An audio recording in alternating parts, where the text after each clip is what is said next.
Živijo, sem Matej Cepin in poslušate 24. epizodo podcasta Goreči grm. V njej gostim Igorja Vovka, ustanovitelja Zavoda Iskreni, katerega poslanstvo je skrb za družine, in tudi ustanovitelja medija Domovina.je, s katerim skušajo pluralizirati medijski prostor v Sloveniji.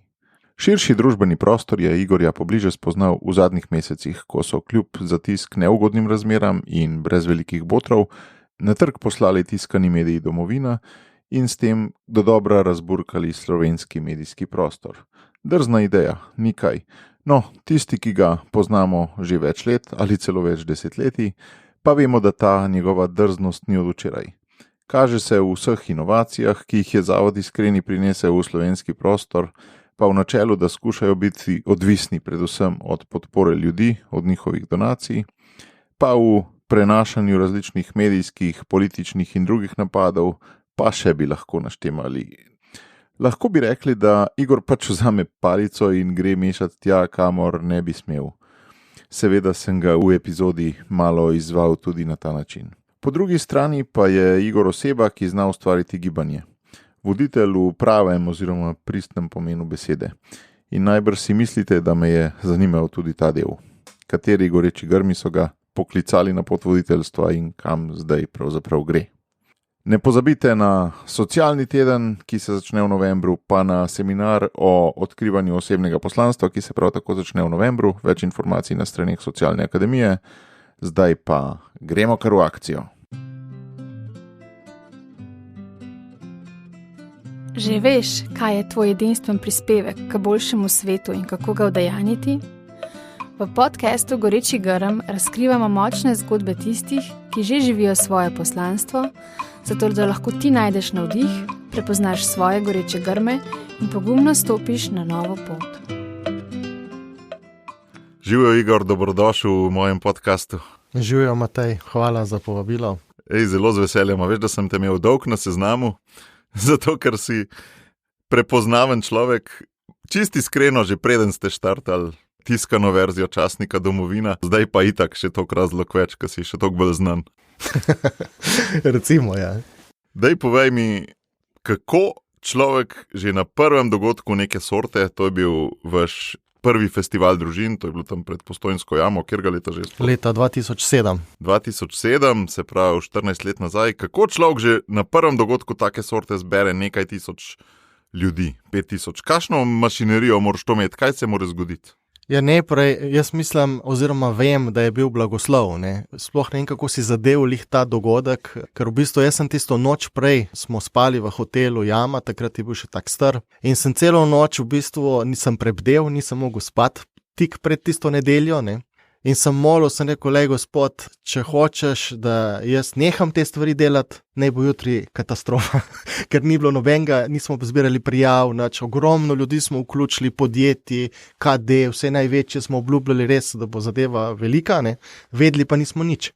No, in se rekel, če pa želiš, da delamo in da se v bistvu vržemo v to poslanstvo, iskreni ima bolj resno, pa ne bo jutri v redu. In v bistvu pol je bilo super, ampak pred tem je pa seveda treba se zavedati, da smo bili trije, smo bili tim, jaz, Klemen pa Štefan Kržišnik, vsak iz ene svoje perspektive. Klemen Mozetič je sicer na Radiu Robin, je organiziral vedno prireditve, silvestrovanja. Jaz sem delal praznik Pršuta in Terana tudi za te 10 000 ljudi, tako da mi je bilo to znano, in Štefan je pa vodil Stično kar nekaj let in v bistvu te tri koncepte smo združili in vedeli smo, kaj počnemo, ker naredili smo ob mednarodnem dnevu družine, kar medijem zelo godi, in zdaj vidim, ko imamo medij, da imaš neko vsebino, neko pristno vsebino, ki govori o tistem dnevu. In če govorimo o družini, mediji so lačni tega, da grejo na neko zadevo, ki je reprezentativna. In smo rekli, če ima gasilska veselica, če imajo motoristi svoj shod, zakaj družine nimamo? No, in takrat se je tudi v marketingu šele prebujalo, da je družina fokusna, ker prej se je vedno fokusiralo na moške, na ženske, na mame, na otroke, ne?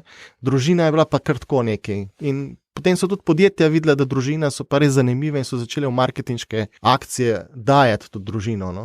Tako da na eni strani je bil blagoslov, na drugi pa, bom rekel, je bil neka znanje, neka obrti osnovne. No. Kakšna je bila pa medijska podpora od zadaj? Čeprav razumem, je Zavod Iskreni takrat že obstajal 3 leta?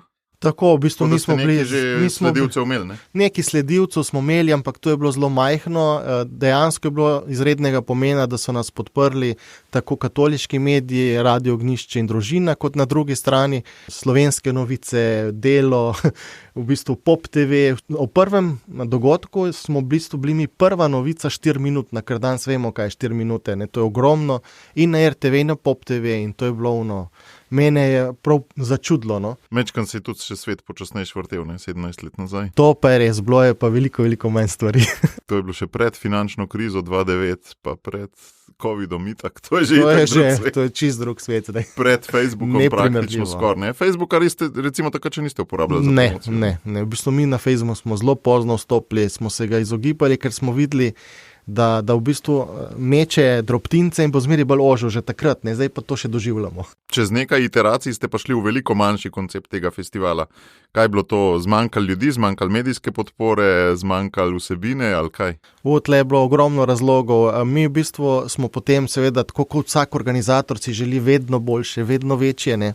Dokler nismo šli v Terme Olimje in tam smo imeli že 10,000 ljudi, Postojni prvič jih je bilo 5,000. V bistvu meni je prvič pri srcu stisnilo, da jaz ne obvladujem več vse scene, sicer so bili reševalci vse, ampak otroci in družine se enostavno v tej masi niso počutili pristno in varno. In druga odločitev je bila, da želimo iti malo bliže naravi, recimo skavtstvo, čeprav nisem bil kot mlad skavt, me je vedno nagovarjalo, ker v bistvu šele skozi naravo in eno umirjenost v družini lahko začneš postavljati odnose. No. In potem bila odločitev in smo šli na Roglo, najbolj v naravo, da stvari omejimo, da uvedemo stopnino, ker prej smo imeli, sponzorji so vse krili, ljudje so prišli in šli. In v bistvu mi nismo imeli nekega resnega stika z ljudmi, niti nismo mogli neke interakcije oziroma nekega procesa izvesti. Ne. In niste jih dobili v marketinški lijak v bistvu, ne? Vseh. Tako, marketinško smo jih nagovorili, ampak potem so se zgubili, ampak dejansko mi nismo imeli občutka, da smo zares nekaj naredili. Razen to, da so rekli, da vidijo, vse je veliko takih, kot sem jaz. Ne? Tudi on mora tam previjati, tudi njemu bruha tam podleh otrok. Ne? In v bistvu so se napolnjevali s to množico. Ne? Tako kot recimo, ko smo hodili v Stično, ne? Meni je bilo vedno fascinantno, koliko nas je tam. Ne? In ta moment smo dosegli, ampak teh ostalih izobraževalnih momentov, procesnih, recimo taborni ogenj, tega pa nismo mogli doseči. Tudi pol, ko ste že parkrat ta moment dosegali, ni bil več potreben, ne? Ker smo to že vedeli. So to že obvedali. So to že čutili, ne? So to že čutili in se zavedali. Predvsem smo želeli spodbujati, da okrepi vsak zaupanje v vrednost lastne družine. Se pravi, tam, kjer si, to je v redu, ker mi vedno, pa lej, kašni so, pa kaj bi, pa mi dva se sam še kregavane. Lej, v redu je tluke, kjer sta in zdaj pa je ta en korak naprej. Tako kot papež prav ni idealnih družin, so sam realne, ne? So sam realne. Predtem si bil pa že kar v nekih zgodbah, ne? Ali pa ob tem, ne vem, noro veliko stvari se jih že jaz spomnim. Vem, da si neke spletne strani delal, vem, da si dogodke delal, tako kot si prej rekel, Teran Pršut, vem, da si imel bar svoje limonco tam na Poljanah. Kaj vse je bilo? Ja, veliko je bilo predtem, ampak to so bila leta študentska, bom rekel, kjer sem se v bistvu preskušal in sem to, kar pravi Pater Rupnik, da se moraš v različnih dejavnostih preskusiti. In mene je ta podjetništvo zelo zanimalo in sem se učil. Učil sem se čiste osnove o davkih, o zaposlovanju in sicer nisem se učil veliko, razen na seminarjih, pa knjigah, drugače sem se želel v praksi izuriti iz tega in ogromno sem si lomil zobe, neumnosti naredil, recimo ceno sem vedno tako postavil, da sem na koncu jaz bil v minusu. Ne? In v bistvu to me je potem izučilo, da dejansko, če želiš v podjetništvu, moraš postaviti realno ceno, ki upošteva vse dajatve, vse stroške, ki pridejo še zraven. Ne? Včasih mi je bilo že nenavadno, koliko je njih dajatov. Zdaj z leti pa človek se to nekako sprejme, no, in se izuri v temu. Ampak kere zgodbe so bile to? Jih znaš našteti par ključnih, ali sem že jaz vse? Ja, to so bile te, ki si jih omenil. V bistvu v Mavrični most mladih sem že začel še v dijaških letih in potem, ko sem postal študent, sem postal predsednik Mavričnega mosta mladih in smo delali mladinske maše, mladinske plese v Ljubljani. Dejansko smo takrat iz ZKŠ-ja, iz Kama, točno se ne spomnim zdaj detajlov, smo začeli sodelovati. Takrat sem bil v medškofijskih odborih za mladino, ne, in sem se nekako učil teh struktur. Na drugi strani sem pa našel eno zatočišče, bom rekel, takrat pri jezuitih, tam, kjer sva se tudi midva večkrat videvala. In tam smo dejansko začeli s to limonco, lokalom. Ne. Tam sem se dejansko soočil s kruto realnostjo v Ljubljani gostinstva, ker ravno, ko smo zlezli na zeleno vejo, da sem rekel, pokrijemo vse stroške, so se pojavili neka, bom rekel temu mafija, ki je želela imeti varščino. In sem rekel, jaz ne rabim varščine, mi smo tle miren lokal pod izuiti, ne.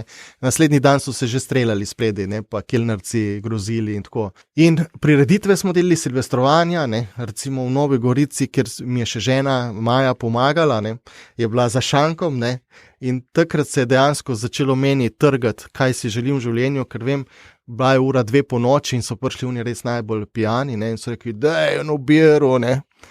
In so rekli to, in isto je bilo tudi v lokalu, ne. Največ prometa se je delilo po 11 zvečer, ne. Ko sem opozoval te ljudi, z njimi se pogovarjal, sem videl, da nekaj veliko sprememb v njih ne moramo narediti, ne. In sva si prav rekla z Majo, to pa res si ne želijo v življenju početi, rajši nekaj, kar bo bolj rodovitno, no, bom tako rekel. In ta Limonca je bila čist svoje podjetje, to ni bilo še veze z Iskreni? Ne, Limona D.O. je bila, ki je imela Limonco, se pravi ta lokal, prireditve smo delili, in tretja V je bila pa internetne strani, podjetnikom, pa delili smo Lojzetu Peterletu, takrat evropsko kampanjo. In v bistvu v svoji branži smo bili uspešni, ampak problem pa je bil, ker smo bili v tem rdečem oceanu, ker je ogromno konkurenci, ker se vsi med sabo tepejo, ne.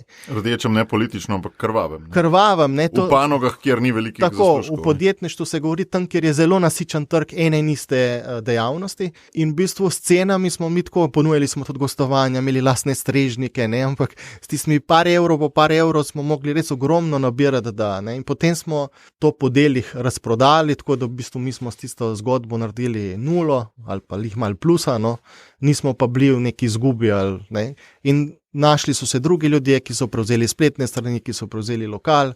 Kasneje se je pa tudi ta lokal, smo videli, ni se išlo, ker tam smo imeli eno debato z izuiti, ali je lokal znotraj poslanstva ali ne.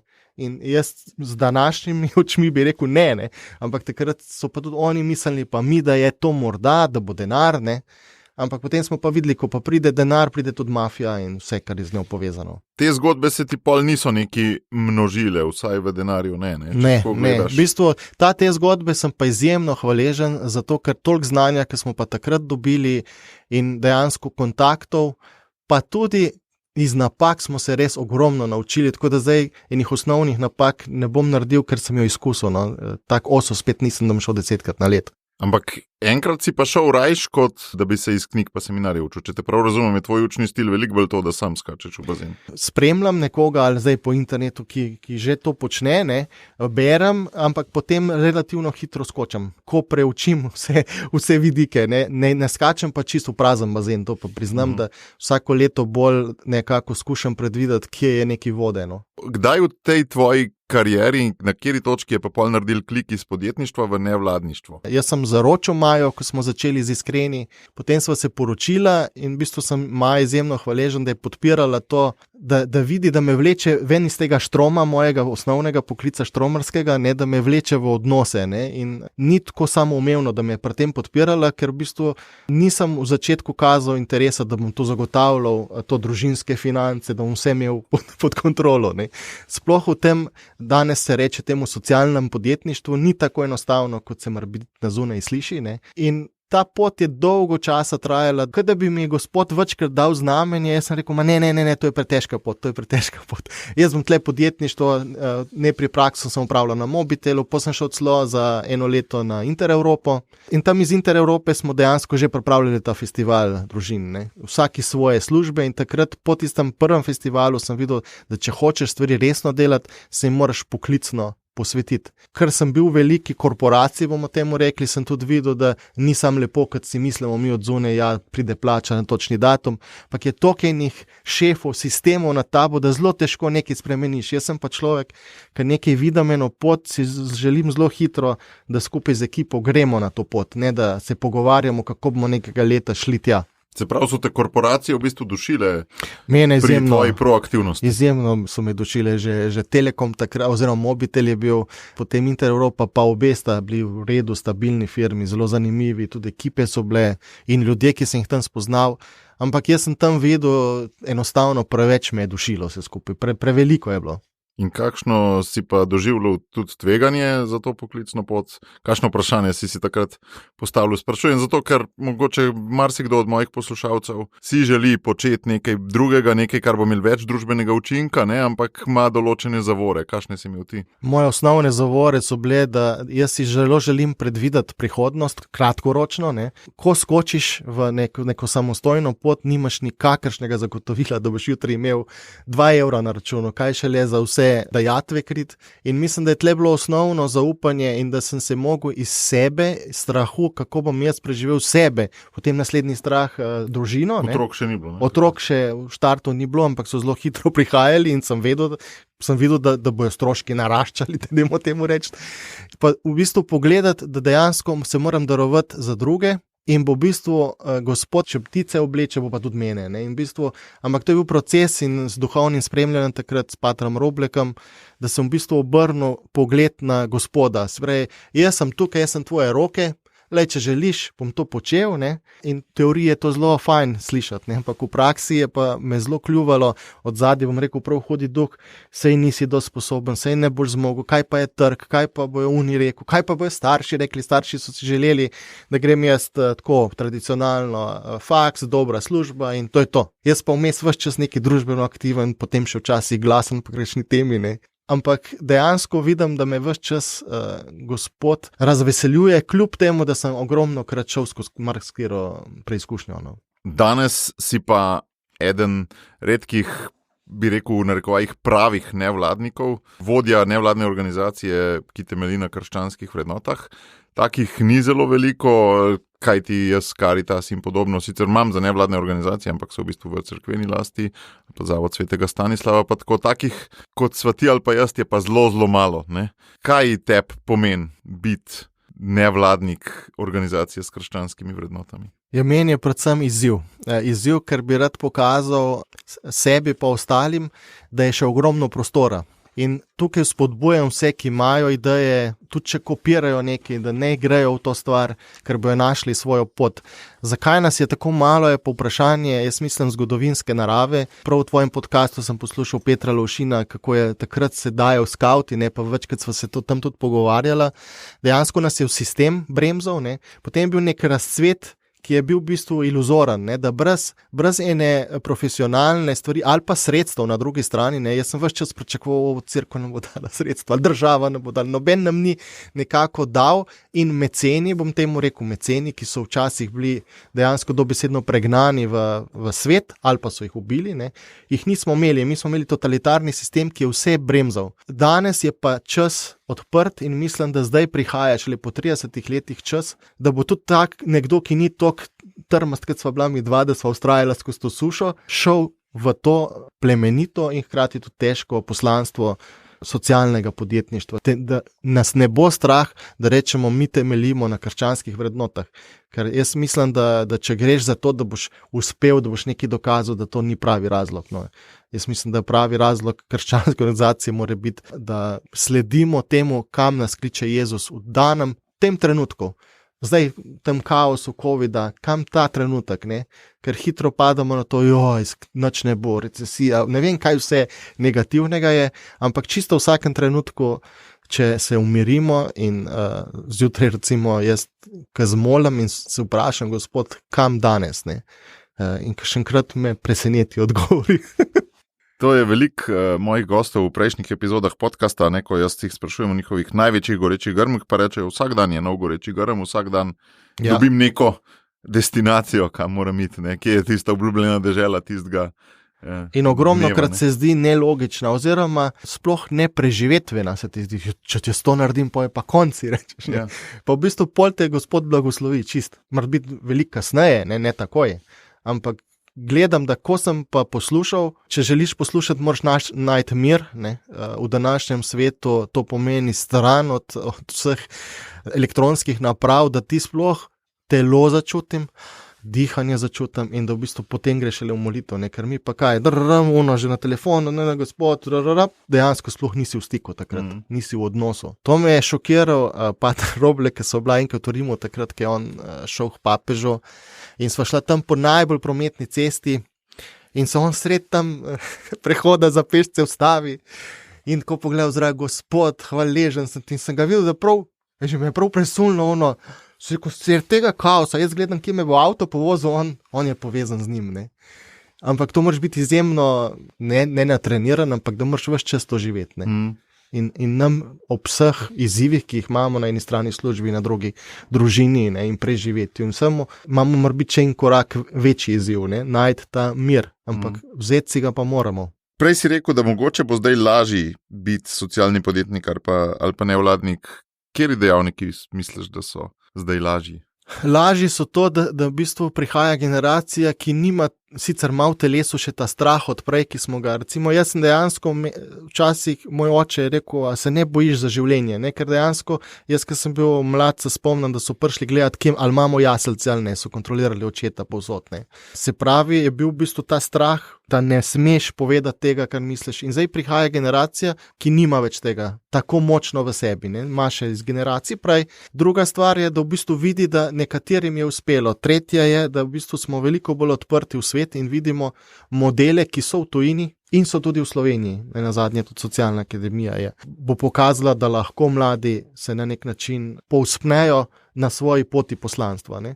In zadnja stvar je ta, da v bistvu ta prejšnji režim počasi razpada. To pa jaz zdaj vidim v teh megakorporacijah, da v bistvu se začenja čistiti, ampak presenečen sem, da šele po 30 letih. Tisti Omanov stavek, da bomo rabili 40 let, ne, pa so spet pri moji tematiki gorečega grma in poti skozi puščavo, ne, da bomo rabili 40 let do normalizacije, po letu 91, ne, se kar uresničuje. Ne. Si predstavljaš, da bi takrat res to sprejel in rekel 40 let? Ja, ne, on je to rekel, samo noben ni verjel, ne. Samo mi smo si vsi rekli, jaz se tudi spomnim, sem večkrat še prav, se rekel pa dobro, on malo pretirava. Ja, ampak še simbolno je to, da je res on Mojzes, ki je prej umrl, ne, tako kot je Mojzes v Svetem pismu, ne. Ja. Imamo pa eno točko, kjer se rahlo ali pa kar močno razlikujeva pri nevladnih organizacijah, in sicer, da ti trdiš ali pa vaša organizacija bolj ali manj, da je edino na nek način zveličavno po svoje, dobro, poprav me, če kaj vam napačno polagam v usta, ne, da si financiran iz donacij, da če prejemaš državni denar, si bolj ali manj ostajaš vladna organizacija, ostajaš plah, boleč. Edina prava nevladna organizacija so tiste, ki dobivajo denar iz donacij. Ne? Ja, jaz mislim, da mi dva imava ogromno se zdebatirati. Upam, da bo danes na kosilu že pol stvari razrešila. Ampak to je naš odziv na letošnje leto, ne? Ker v bistvu smo doživeli en tak brutalen, bom rekel, napad v smislu, zakaj sploh mi dobimo lahko denar. Ne? Je bil skrajni odziv. Ne? Skrajni odziv je, najboljše bilo, da ne bi noben nič dobil, ne? Ampak jaz mislim, da tako kot ste vi profesionalni in vrhunski v temu, kako se razpise pripravi, kako se jih izvede, ne? In mi na drugi strani, kako skušamo od ljudi živeti, da se moramo eden od drugega naučiti in uravnati ta proračun. Jaz mislim, da vsaka nevladna organizacija je prav, da je financirana in iz državnih sredstev in da deluje na področju različnih prihodkov svojih, ki je od donacij, od v bistvu sponzorstv, od ljudi neposredno za pomoč, in da šele ko to uskladiš, ne, si lahko neka, bom rekel temu, zdravo, na dolgi rok organizacija. Ker nobena skrajnost ni v redu, ne, ker v bistvu tudi, če si samo popolnoma nič odvisen od države, pa ne prideš do ljudi, določenih ljudi, ki enostavno ne morejo priti do tebe, no, do določenih socialnih skupin. Recimo zdaj zelo izkušamo, ko imamo ta razpis za ranljive skupine, prav kakšne v bistvu izjemne stiske imajo ljudje ob tej koroni in korona jih je samo poglobila, ne. Ampak sicer ne bi nikoli prišli do nas na pomoč. Ali pa bilo kam drugem, ker je vse zasedeno. Ker ne bi bilo javnega denarja in v bistvu oni bi mogli to plačati, terapeutke pa že tako delijo za relativno mali denar, in da bi rekel, da ne delijo terapeutke izključno brezplačno, bi v bistvu familije ne bi niti preživele. No. To je bil zdaj tak... Kaj bi temu rekel, spravljiv odgovor? Neko zlato sredino si najde. Ne, ker se mi zdi, da nobena skrajnost ni dobra. No, ampak zakaj sem to večkrat rekel, pa sva midva bila recimo tudi na mailih bojni pripravljenosti, zato ker v bistvu mislim, da se moramo vsi malo naučiti tega. No, in tudi mi se moramo navaditi sprejeti, da neke stvari so financirane strani države, ne, ampak se mi zdi, da ne rabimo pa toliko financiranja z države, recimo predvsem pri nas so določen kulturno-ideološki del organizacij, ki so pa izjemno stabilno financirane, zato da izvajajo neke politične agende v ozadju, kao civilne. Ne? In civilno sfero jaz mislim, da mora ohraniti avtonomijo, napram ne glede kateri politiki. Ne? In tudi politika si ne sme podrejati potem, ne? Da bojo rekli, mi smo vam zdaj izrihtali. Kdo je izrihtal? Država je naša skupna, ne? Ker hitro pride nekdo pol, ko bo rekel, jaz sem ti to, ne? Se spomnimo, kako je Rob rekel Jankoviču, jaz sem ti izrihtal službo. Moje mnenje je, da ima civilna družba več funkcij. Ena od funkcij je to, da se skupnost združi in da denar skupaj in nekaj postavi od spodaj navzgor. Druga funkcija civilne družbe je to, da država skozi njo uresničuje določene politike, ker bi jih sama uresničevala slabše. Recimo, če bi država sama delala te terapije, ki jih vi delate, veliko bolj učinkovito je, da jih dela skozi vas. A ne? In pol so še druge funkcije civilne družbe. Ne? In da kdor je proti financiranju nevladnih organizacij iz javnega denarja, je a priori proti Zavodu Svetega Stanislava in zasebnemu šolstvu. Ne? Ker tisto je največja nevladna organizacija v Sloveniji, financirana 200 zaposlenih iz javnega denarja. Mislim, tle bojo še veliki izzivi, ker bojo tudi druge skupnosti želeli imeti svoje šole, tako da tle smo pred velikimi izzivi. S tem, da ko so muslimani odpirali osnovno šolo tam na Slovenčevi, so jim najbolj katoliški vrtci pa šole pomagale, ne? Ker so šli skozi to. Potem so drugi blokirali. Nekje bodo meje. Ne katoliki. Ja, nekje bodo meje tudi pri šolstvu. Ne? Absolutno je. Tako da ne vemo še, kaj nas čaka. Naštudiral sem te. 3 stvari so, ki jih pri tebi zelo cenim. To sem naredil en tak povzetek. In sicer inovativnost, vztrajnost, pa to, da znaš ustvarjati gibanje. Zdaj, če greva najprej na inovativnost, priprava na zakon, se pravi to, kar zdaj vsi vemo pod imenom Zoom, leta 2004. Kakšna je bila to inovacija, kdo jo je sprejel, kdo jo ni, kdo se je zgražal, kdo se ni? Ja, danes se sliši smešno, ampak takrat, leta 2004, sva z Majo, takrat so bile še fant in punca, hodila, mislim, da že 3. Quattro Cristino Gostečniku, pa jezuitski pripravi, Benotu. In sva opazovala, da ogromno ljudi iz oddaljenih krajev nimajo možnosti takih priprav na zakon, kot so bile v Ljubljani. Ne? In sva rekla, kako bi pa midva to ponudila širše in je Maja, ne spomnim se detajlov, pa dajmo poskusiti to, da bi bil en del na forumu takrat, ne? En del se potem pogovarjata med sabo in voditelji tudi nekaj ali posnamajo in potem pridemo za en vikend skupaj in v bistvu smo pol začeli z pripravo na zakon in praktično v 14 dneh po objavi smo mi imeli vsa pisma bralcev v družini, samo napadali so nas in duhovniki, da to pa se ne da in ne sme in da je to herezija in kaj vse. Medtem ko tej prvi udeleženci, bili smo na vikendu v Klancu pri Kozini. 15 let zatem še maše so bile. Maše so bile. In takrat so v bistvu prvi udeleženci poskočili. To je bilo pa nekaj najglobljega, kar smo mi imeli kot pripravo na zakon. In mi nismo nič dejansko razen enega pisma, ki sem imel takrat škofu, kaj je bil Uran takrat, potem naj jo tudi sprejel in blagoslovo, da ne delamo to naprej, kljub temu, da morbiti nekdo ne razume tega še ne. So se pa predvsem udeleženci odzvali in takrat vem, da so tudi na Skamu bil takrat Štefan Gržičnik, ki je prvič bral Iskreni, ne, rekel, če je pa tak revolt med temi trdimi duhovniki, ki jih je on poznal, ne, pa mora biti stvar res nekaj v redu tam. Ne.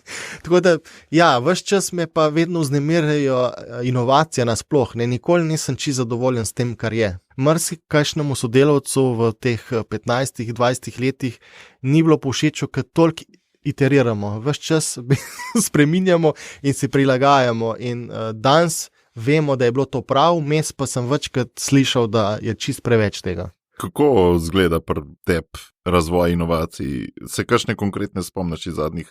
Ta je bila izpred 17 let, se kakšne spomniš zdaj iz zadnjih 5 let? Mislim, jaz se spomnim že iz otroštva, da dejansko ko sem mogel se nekaj ful naučiti, ali v srednji šoli, potem na faksu, sem kar začel skozi okno gledati in so se mi kar šibale ideje. Jaz sem te stvari pisal, ne? In se mi zdi, da podcenjujemo, in to je bil velikokrat tudi od Svetega Duha, ne, so prihajale stvari. Mi pa mislimo, da ker nam začejo uhajati stvari, neke misli v neke stvari, ki nas napolnjujejo, ne, da je pa to stran vržen čas. Ne, in v bistvu mlade tle še posebej spodbujam, da če jim dogajajo misli in da ob tem čutijo mir, ne. Pa strast, pa navdušanje, ne? Potem seveda moraš razločiti, ali je to ali ni, ker če ne bi bilo 100 neumnosti. Te inovacije pridejo jaz mislim, da sploh niso plod nas, ampak dejansko svetega duha. No. Zelo zanimivo pri tebi mi je pa tudi to, no, kako znaš v resnici ustvarjati gibanje. Govorila sva že o teh 5000 ljudeh, ki so bili v bistvu neko gibanje. Gre tudi za Iskreni domovino, bo nje še kasneje kaj rekla, kjer je veliko nekih piscev, nekih zunanjih sodelavcev in tako naprej. Kakšne so zakonitosti tega ustvarjanja gibanja? Kako misliš, da to poteka? Za ustvariti gibanje je, da se ne vrti okrog mene stvari, ampak da skušam v ljudeh spodbuditi tisto, kar je najbolj jih vznemirja. Ne? In dejansko dan z domovine ne bi bilo, če ne bi nagovoril takrat Roka Čakša, pa se niti nisva poznala, jaz sem ga spremljal po blogih, in sva v eni gostilni se dobili in sem dejansko predstavil vizijo, ki jo vidimo, in je on jo še 10krat boljši izpolnil. Ne? Ključno je, da nagovarjaš ljudi, da ne pridejo zraven, tudi če sam bojo en delček sebe nadgradili. Ne? In ogromno ljudi je prišlo k nam, se je nekaj navdušilo in je šlo naprej. In jaz sem ful ponosen na te ljudi in hvaležen in ne gledam to kot, zdaj ga je pa in drugi vzel ali ne vem kaj. Ne gledam tako, ker se mi zdi, da vsak trenutek, ki ga v življenju počnemo, ima en namen. Ne? Večkrat me kdo vpraša, študiral si štrom, niti ga na koncu nisi zaključil. Ne? Zakaj? Zato, ker sem se tam navadil logike, računanja v nulo in v bistvu predvidevanja zelo jasnega. Na drugi strani sem pa pratil Kristjanu Gostečniku šel čisto v drugo smer, da začutim telo in v bistvu zdaj vse skupaj povezujem. Ne? Čeprav formalno nimam tam klukce, ampak ogromno sem dobil na faksu, skoraj od vseh profesorjev. Ne? Če sem te prav razumel, pri ustvarjanju gibanja je zelo pomembno, da ne forsiraš svoje ideje, ampak da si bolj menedžer, ki podpira ideje drugih. Ali si vodja vseeno, ali kako to. A veš, recimo ta primer z Rokom Čakšom za domovino. Ne? A je bila tvoja ideja, ali je bila njegova ideja, ali je bilo zlitje obeh idej najpomembnejše, ali je bilo to, da boš ti njegovo idejo podprl, finančno pa z stabilnostjo, ali kaj je bila fora? Fora je, da ko eno vizijo postaviš, vključiš tim in dovoliš, da dejansko ni absolutno čisto tvoja. Jaz sem si morebiti ene stvari malo drugače predstavljal, Rok popolnoma drugače, ampak šele, ko sva prišla v dialog in v odnos, bom rekel, šele takrat se je začelo dogajati. In seveda potem morajo biti stvari ene po vojaško in sistem mora laufati, ampak do neke meje ni to ena ta tipična demokracija, da debatiramo o vseh stvarih neomejeno, vedno se urednik odloči, ali bo nekaj objavljeno ali ne. Jaz pa se bom v nek korak, ki bo poslovno tvegan, sploh šli. To so neprimarne, ampak vloge. Ampak da ustvariš gibanje, pa moraš dejansko dati dobro vizijo v tem, kar si ti dober, da analiziraš in postaviš neke dobre smernice, cilje. In z vizijo, kaj bomo dejansko v ljudeh spremenili, to začne privlačiti ostale, da bi radi bili tudi del te vizije. In z domovino je zelo jasno, da si želimo postavljati zelo počasi sicer medijski prostor, ki bo, kolikor se da, pluralen in sicer, da bo vzel informacije o svetu, družbi, politiki, ki se dogajajo, komentiral ločeno, se pravi, da ni vse zlito v poročanje, in na ta način bo omogočil, da se bo To je vaša, v bistvu želite temu slediti, da poročilo pa komentar sta zelo jasno ločena. Tako, ne uspe nam vedno, k temu pa stremimo, ker se nam zdi, da to v Sloveniji absolutno manjka, pa zdaj tudi v svetu se je zelo polariziralo in ljudje so pa siti tega navijaškega stila in jih tudi zdaj nam ogromno ljudi piše, da jih pomirja to, da eden lahko napiše neko stvar objektivno, kaj je bilo, čeprav se s tem ne strinja, čeprav je to popolnoma drugače od smeri, ki jo ima domovina, in potem komentiraš s svojimi vrednotami, ampak da se upaš biti to, kar si. In presojaš. Presojaš v bistvu in tudi presejaš, ker ogromno informacij danes je in cilj domovine je, da te informacije skuša presijati in ljudem v manjšem času dati v pogled dneva, recimo. Ravno zaradi te vizije, pa tudi zaradi sejanja skozi vrednote, si pa tudi človek, ki ima mnenje o marsikakšni stvari, ki je nekonvencionalno. In v tvojem CV-ju so že zelo močni napadi, tudi taki, da so te finančno veliko stali strani LGBT skupnosti, strani cerkve. Torej, res z vseh, bi rekel, ta glavnih strani, to sta bile zdaj samo dve, ne? Ampak najbrž še kakšno, ne? Z vseh ta glavnih stvari, ki te lahko napadejo. Ne? To pomeni, da nisi čisto od nikogar, ampak si res malo samo svoj. In to, ki se naveževa tudi na to vztrajnost, ki je tretja stvar, ki me navdišuje pri tebi, da še vseeno vztrajaš, kljub temu, da ti dan pred festivalom sponzorje z 10.000 evri ukinejo. Ja, te vzponi in padci so bili ogromni. Če ne bi to, kar smo prej na začetku podcasta govorili, poskušal podjetništva, ne bi se zavedal, kaj pomeni vztrajnost. Če zdaj gledam nazaj, če bi mi vztrajali, bi najdli eno nišo v tistem podjetništvu in bi bili uspešni v eni niši spletnih strani. Ne. Isto tukaj vidim, ne. Najlažje je dejansko obupati, ker teh priložnosti imam približno 200 na leto. Takih, da so nas pa res udarili, pa nekaj, no in recimo... No, ker sva prej omenjala domovino, ki sem Roka vabil, sva Štefanom pripravljala to zgodbo zelo glasno o Goričanah, ne, in sva mu pokazala, kaj nameravamo objaviti, je rekel, fanta, če se pa to upate objaviti, pa tudi jaz se upam k vam prijati, ne, v smislu, ker njemu bilo čisto... Sam potem, ne. Ja, ima počakal, ne, ker je rekel, če ste pa to, ne, pa imate jajca, ki je vedel, da bomo ob vse, kar smo si lahko obetali v bodoče. Ne? In isto je na strani LGBT-ja, ne? Jaz sem večkrat povedal tudi javno, da marsikjer ga poznam in sva prijatelja in jih izjemno spoštujem. Ne? Na drugi strani pa vidim, kaj ta ideologija LGBT počne in pritiska in vsiljuje dejansko neka mnenja. Ampak jaz sem pa izkusil to čisto iz finančnega vidika, da nam je skoraj sesulo vse na trenutek, ne?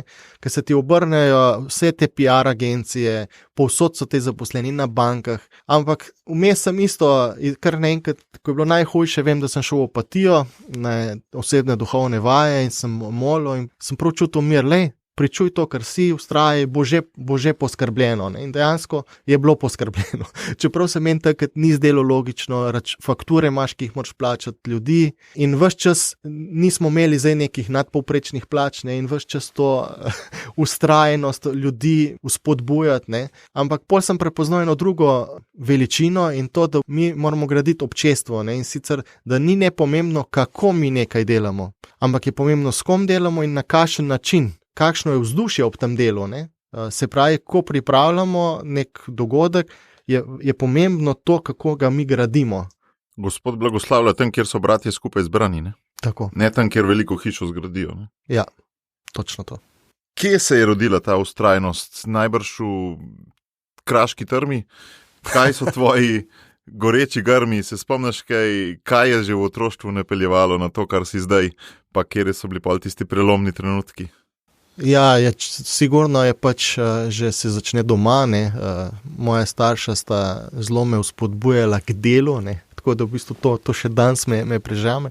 In vztrajanju v delu, ne. Vem, da sta mi rekla, naredi tam in zid, 50-metrski z kamna, ne. Med počitnice sem rekel, pa kje, jaz bom šel ven, ne. In potem sem se lotil tistega zida in vem, da drug dan je bilo tako težko, vročina je bila, kamni težki, ampak pa sem rekel, dajmo, in pokaj se mi zdi, kar enkrat sem šel čez tisto Lenovo, ne, sem pa v bistvu ful zaživel, sem rekel, lega carja, ne, mislim, to sem naredil zid, veš. Si se pred špegu postavil. Ja, in v bistvu si tako prav tisti napuh ti prije, pa sej znaš zid narediti, veš, tako.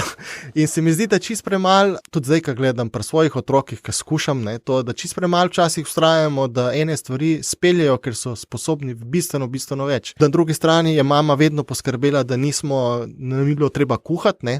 Ampak ko sem prišel v študentski dom, so me te študentke učile, kako se kuha. Ne. Zdaj jaz tam male že od 11 leta naprej ima, da znajo kuhati. Ne. Vidim, kako zažarijo, ko oni pripravijo kosilo. Ne.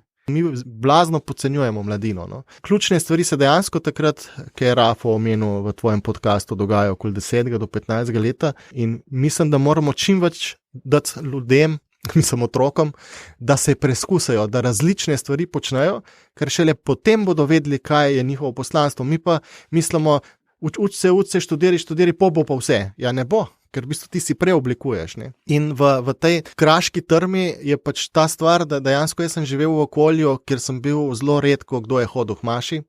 In sem se mogel že v osnovni šoli, v vsakem razredu dejansko tam skoraj kregati, ne? Kaj je Jezus tam mislil, kaj je ono. Ne? Kje si pa dobil ta pogum, pa to prepričanje?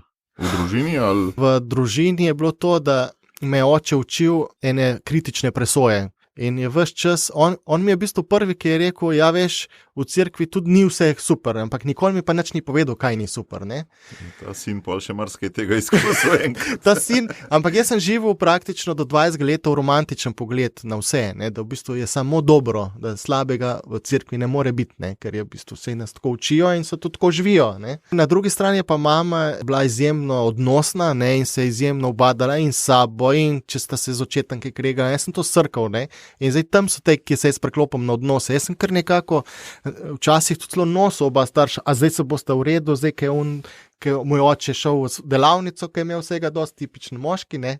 In je razmislil, ne, mama bi pa se z njim pogovarjala. Jaz sem to vse dejansko srkal, no. In zato so me verjetno te odnosi kasneje toliko...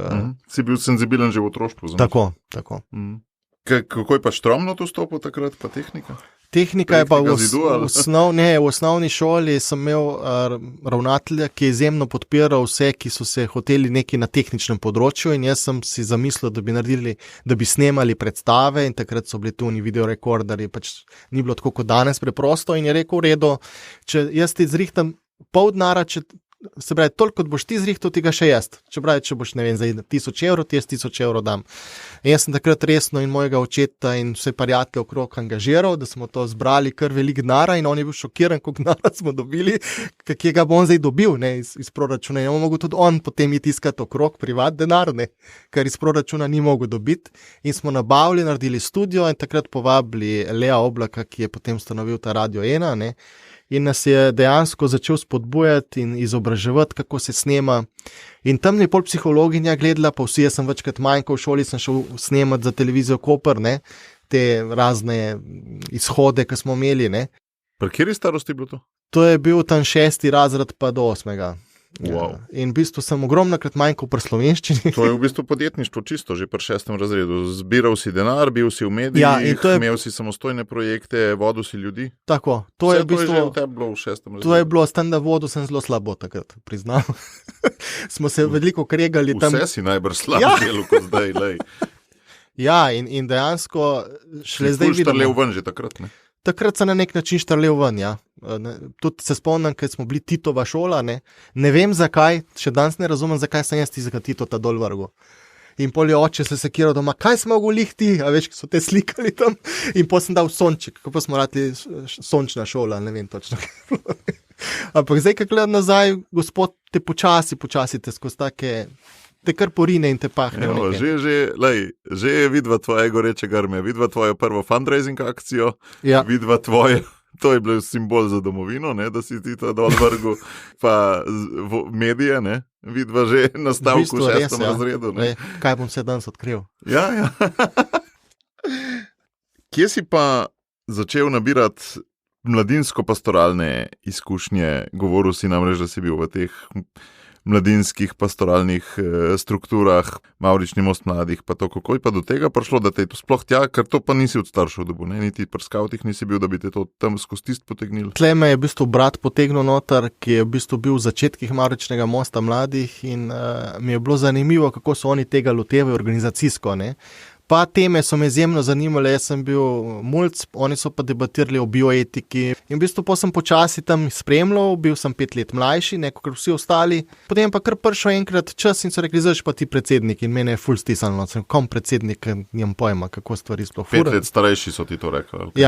Ja. So se oni poslavljali? Oni so se generacijsko posplavljali in so rekli, zdaj morate mlajši, ne, in potem tam se je dejansko začela ta dogajanje, da sem kar nekaj mogel na neke škofijske odbore hoditi, na medškofijske odbore v Ljubljano in jaz sem spoznal v strukturo in dejansko sem šel s popolnim zaupanjem in zagonom, da bomo mi to vse naredili, vse spremenili, kar smo tam govorili, načrtovali, ne.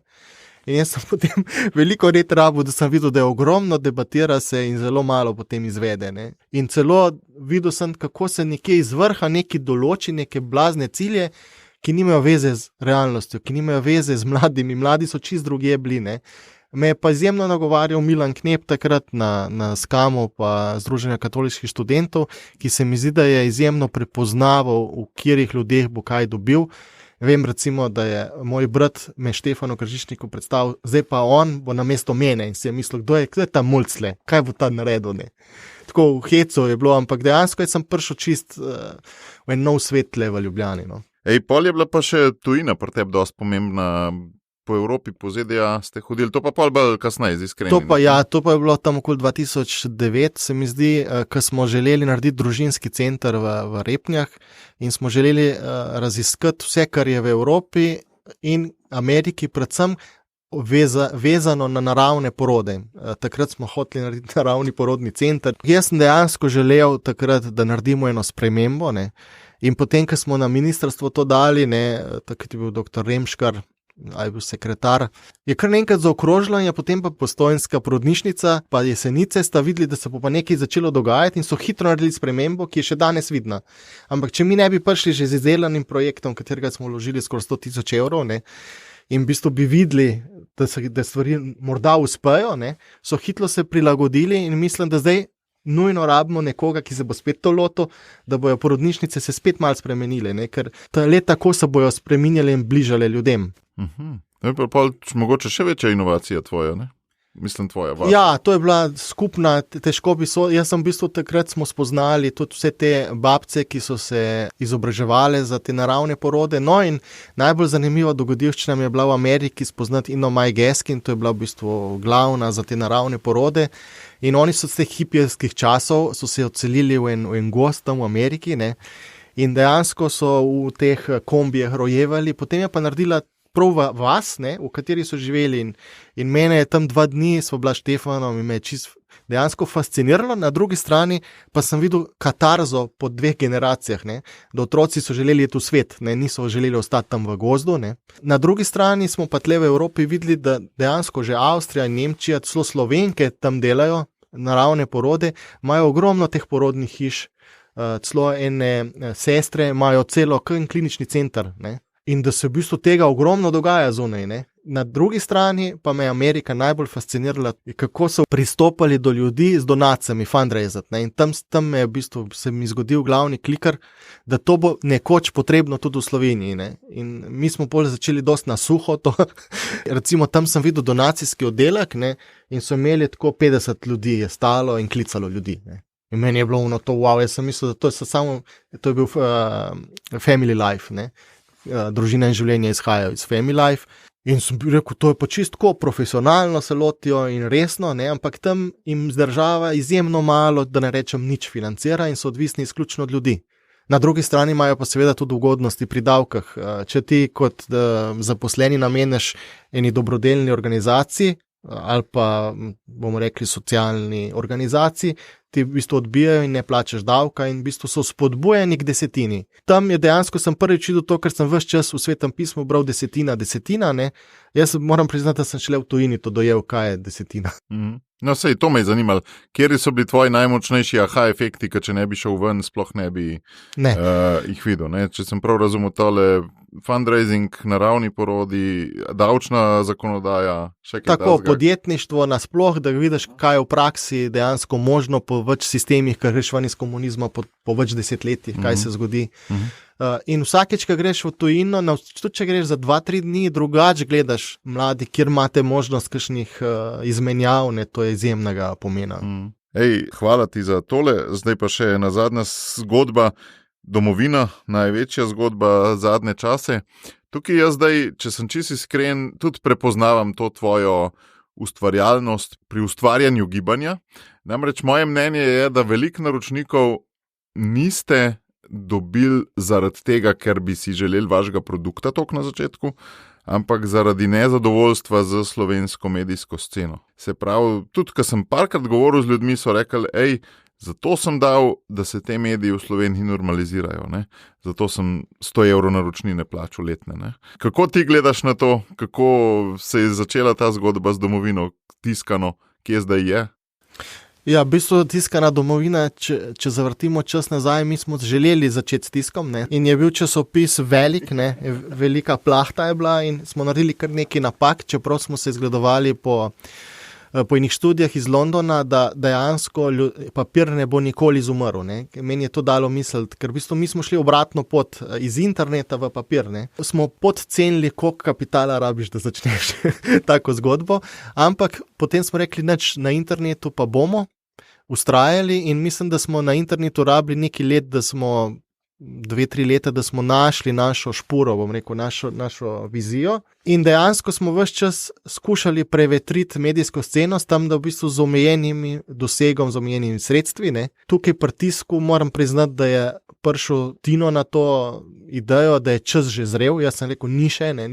Jaz sem ves čas žlajfal, ker ponavadi vidim same probleme, ko mi nekdo prije z nekim novim projektom, ampak je bil toliko ustran in toliko je verjel to zadevo, da sem pol relativno hitro osvojil, no, morbiti je pa že čas in tle sem tudi čutil nekako, tako bomo rekli, nagovor Gospoda, da nelogične stvari moraš početi, spet ne.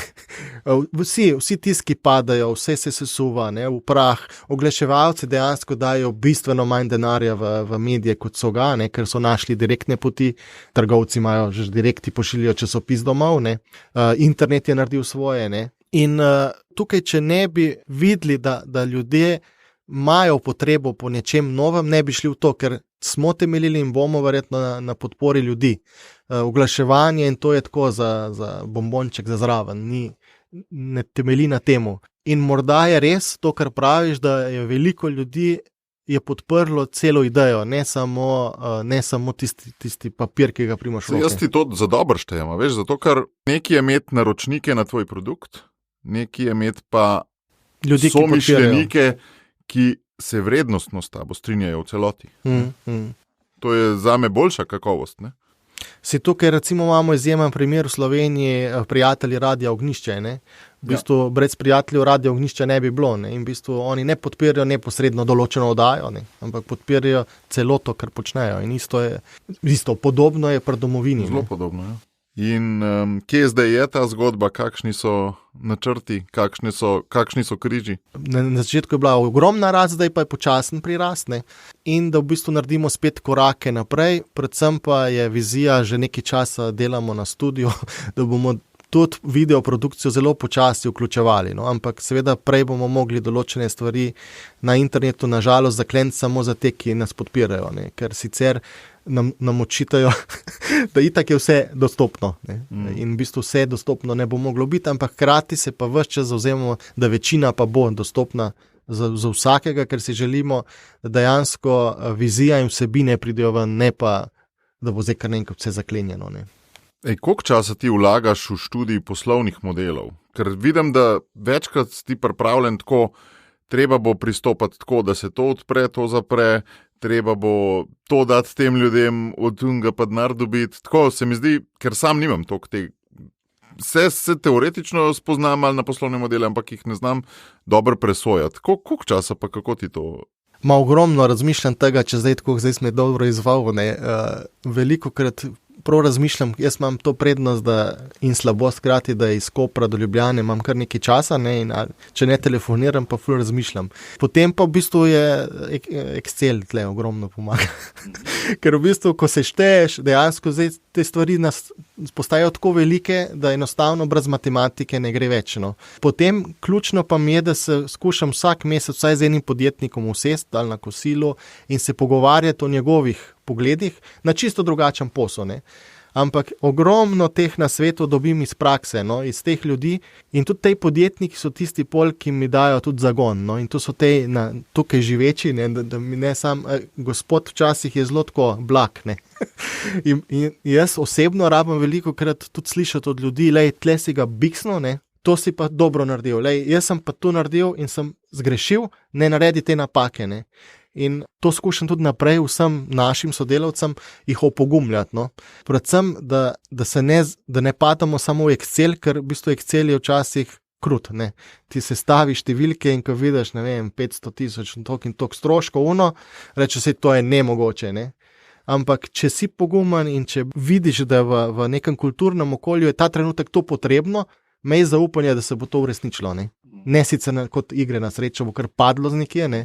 Ampak vedno se najdejo In tudi učijo me vsi, tej podjetniki, ki so izjemno, recimo, tudi uspešni.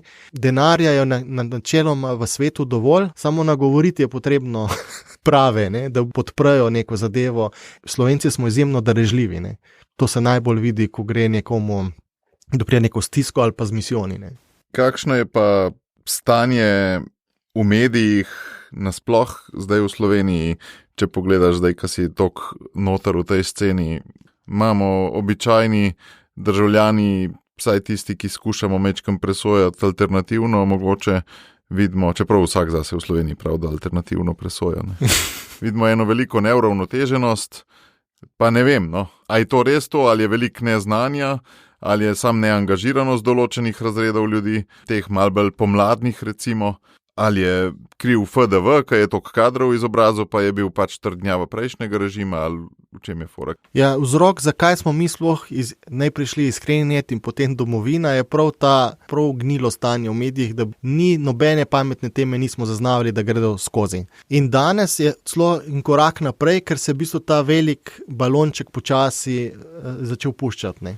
Zakaj pa ni še boljš kot je, ker se mi zdi, da na premalo profesionalen način se lahko lotevamo. Ne.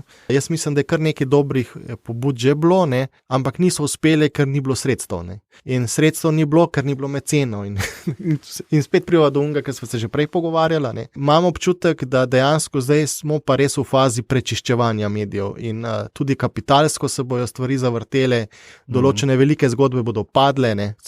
Prostori dela se razprodajajo na polno, ne, tam včasih so bile pa to nepredstavljive utrdbe, trdnjave, še ker sem jaz za prvi festival, vem, sem bil po vseh teh pisarnah. Ne. A lahko postavlja tezo, da stanje v medijih je ogledalo stanja kapitala v družbi? Ja, absolutno. V bistvu medije obvladuje kapital in sprega kapitala, tudi to zdaj, ki je Rado Pezdir pisal, kako so v bistvu kakšne pralnice denarja, ne, to je dejansko se morajo vse stvari prečistiti, ker mi mislimo sam mediji, ne, sam kapital, ne, vse se mora prečistiti. Pa še nekaj mislimo mi Slovenci, da kapital je a priori slab.